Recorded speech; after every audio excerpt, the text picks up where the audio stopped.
வணக்கம் நண்பர்களே, இன்றைக்கி நான் என்ன பண்ண போகிறேன்னா கருவேப்பிலை பொடி பண்ண போகிறோம். அது எப்படி பண்ணுறதுன்னு பார்க்கலாம். பாருங்கள், நல்ல நிழல்லே காய வச்ச கருவேப்பிலை, அதை கழுவி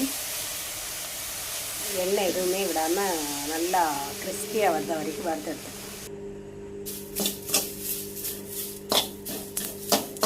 பாருங்கள். நல்லா வறுத்தாச்சு. கையில் எடுத்து இப்படி பண்ணும்போது அதை நல்லா நொறுங்கிட்டு வரணும். அந்த அளவுக்கு நல்லா வறுத்து எடுத்துக்கலாம். கையிலே பொடி பண்ணுறப்போ பொடிகிற மாதிரி நல்லா கிறிஸ்பி ஆகிற வரைக்கும் இது வறுத்துடணும். இப்போ இதை ஒரு பாத்திரத்துக்கு மாற்றிடலாம்.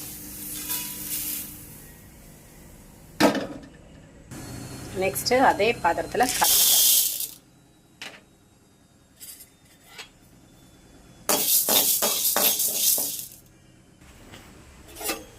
கடலைப்பருப்பு நல்லா வறுபட்டுச்சு. இதை ஒரு பாத்திரத்துக்கு மாற்றி நெக்ஸ்ட்டு உளுந்து அதே பாத்திரத்தில் சேம் பாத்திரத்தில் உளுந்து, நான் தொலி உளுந்து எடுத்துருக்கேன். நீங்கள் எந்த உளுந்தாலும் சேர்த்துக்கலாம், ஒன்றும் தப்பு கிடையாது. எந்த உளுந்துனாலும் டேஸ்ட்டாக தான் இருக்கும். தொலி உளுந்துனா ஃபுல் சத்தும் கிடைக்கும். உளுந்து வறுக்க நல்லா ஸ்மெல் வருது. உளுந்து வறுத்து முடிச்சாச்சு. நெக்ஸ்ட்டு பாத்திரத்தில் மாற்றிடலாம். அதில் இப்போ வத்தல் வறுத்துடணும்.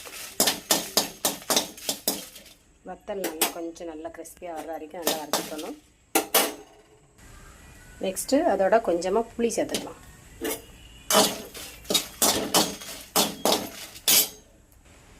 அடுப்பு ஆஃப் பண்ணிவிட்டு அந்த சூடுலேயே இந்த பூண்டையும் போட்டு லேசாக வதக்கிக்கலாம்.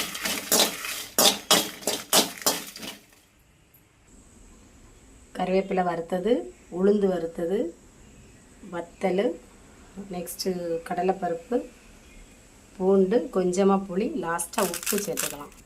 இதெல்லாம் ஆறுனதுக்கப்புறம் மிக்சியில் நல்லா திரித்து வச்சுக்கிட்டோம்னா இதை வந்து இட்லி தோசைக்கு பொடியாகவும் சாப்பிட்லாம். அப்புறம் கருவேப்பிலை குழம்பு வைக்க போகிறோம் அப்படின்னு சொன்னால் தக்காளி பழரையை வதக்கிட்டு அந்த ப்ராசஸிங் முடித்து இந்த பொடியில் ஒரு 2 ஸ்பூன் போட்டு கருவேப்பிலை குழம்பாகவும் வச்சிடலாம். அதனால் இது கருவேப்பிலை உடம்புக்கு ரொம்ப நல்லது, கண்ணுக்கு குளிர்ச்சி, முடி நல்லா வளரும். அதனால் இந்த பொடியை அடிக்கடி செஞ்சு சாப்பிடுங்க. சாப்பிட்டு பார்த்துட்டு இந்த பொடி எப்படி இருக்குது, நான் பொடி திரிச்சிட்டு உங்களுக்கு இப்போ காட்டுறேன். இப்படி குறப்பாக அரைச்சி வச்சுக்கிட்டிங்கன்னா இதை நீங்கள் கருவேப்பிலை சாதம் செய்கிறதுக்கு யூஸ் பண்ணிக்கலாம்.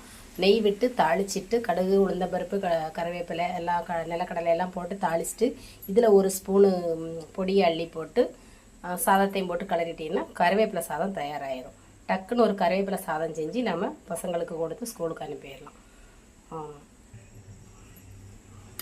இதே மாதிரி நல்லா பொடி பண்ணிட்டீங்கன்னா